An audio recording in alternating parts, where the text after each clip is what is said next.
Has anyone opened up to you about being depressed? If so, how did you respond? Were you trying to be supportive by saying something like, "I feel sad too sometimes"? Although the effort to support is appreciated, a response like this means you might be one of the many who are unclear of the difference between sadness and depression. On the surface, they seem quite similar. However, there are a number of important differences between them. Depression is defined, as per the American Psychological Association, as a mood disorder characterized by persistently negative feelings and changes in one's thoughts and behaviors. Over 25% of the global population suffers from depression, making it the most common mental illness in the world. Over 25%. That means approximately 1 in 4 people. A little sobering, isn't it? With that said, there are 6 important distinctions that may help improve your understanding of the differences between sadness and depression. 1. Sadness is an emotional reaction. Depression is a mental illness. Much like sneezing and coughing can be due to an irritant like pepper, but you don't have a cold. Similarly, you can feel sadness, but this doesn't always mean a diagnosis of depression. Sadness is a part of the natural and normal spectrum of a healthy human's emotions that all of us experience at times throughout our lives. Feeling sad is a normal response to hurt or distress, and it also comes and goes, fading when the trigger is no longer present. Depression does not come and go. It doesn't come up only in response to hurt and distress. It is simply present.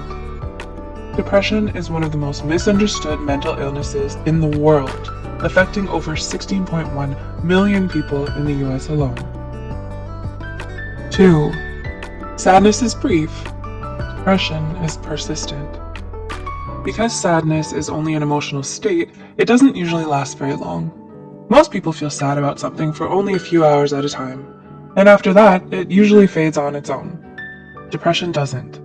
Depression is chronic, and a depressive episode can last up to months or even years at a time, especially if it's left untreated. It's a serious condition that requires psychological intervention from a mental health care professional before it can get better. 3.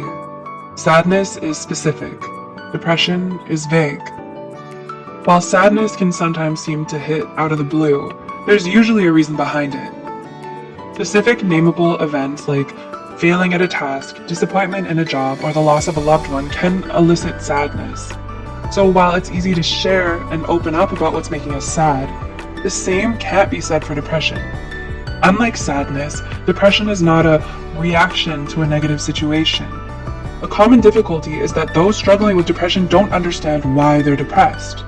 While it's true that depressive episodes can occasionally be triggered by specific events, in most cases, depression seems to develop for no reason at all. 4. Sadness is subjective. Depression is objective. Sadness is a personal experience with the occurrence and measurement of severity dependent on the affected person's perception alone. Depression requires a professional diagnosis. The persistent occurrence of a combination of symptoms like fatigue, loss of interest, misery, pain, or body aches, among others, need to be present in order for a psychologist to say that someone has depression. 5. Sadness has short-term effects. Depression has long-term consequences. Sadness, as mentioned before, is brief, and it fades. So while you may call in sick for a day, or decline invitations to go out once or twice, within a relatively short time, like a week, you'll start to get back to normal. You know your life hasn't significantly changed because you still have your regular job, and your life gets back on track. Depression can't be taken so lightly, as it affects all areas of a person's life. It can negatively and persistently impact everything from work performance to physical health to thought patterns.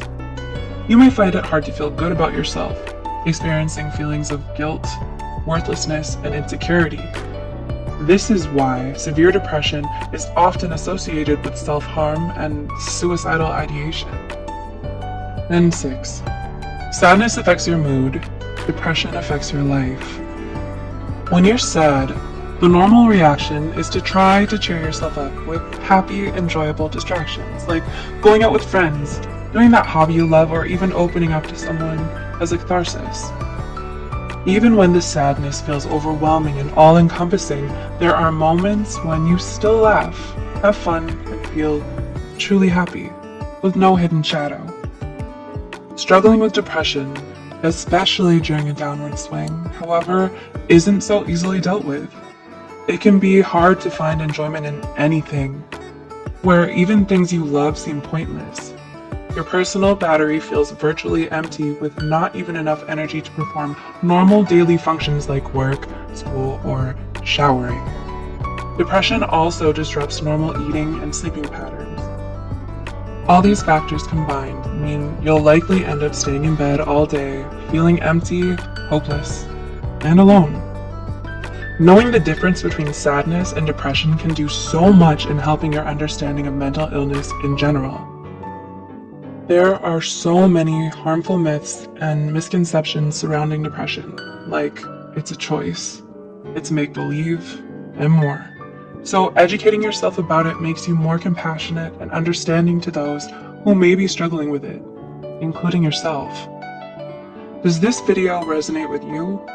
Is there someone you'd like to reach out to? If you're interested in learning more, watch our videos, 5 Hidden Signs of Depression and 10 Things Depression Makes Us Do. Please like, share, and subscribe.